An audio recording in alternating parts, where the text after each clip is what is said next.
Σήμερα συμπληρώνεται ένας χρόνος από το εγκληματικό δυστύχημα στα Τέμπη. Θα πω και εγώ δυνατά ότι είναι χρέος όλων μας να μην ξεχάσουμε και να αποδοθεί η δικαιοσύνη. Θα πω και εγώ δυνατά να μην επιτραπεί καμία συγκάλυψη κανενός τοπικά υπεύθυνου και ουσιαστικά ανεύθυνου. Ξέρετε, στον ιδιωτικό τομέα, αν πεις δεν ήξερα, απομακρύνεσαι γιατί είσαι ακατάλληλος. Αν πεις έκανα λάθος, απομακρύνεσαι γιατί είσαι αναποτελεσματικός. Αν πεις ήξερα και δεν έπραξα, τότε είσαι και επικίνδυνος και εγκληματικός.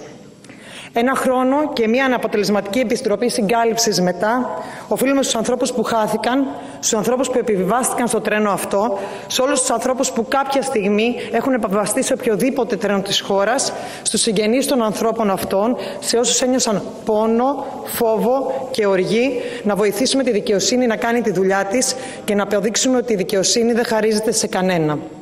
Οι σκέψεις μας στους συγγενείς των θυμάτων και η δράση μας προς την κατεύθυνση των αιτημάτων τους για δικαιοσύνη.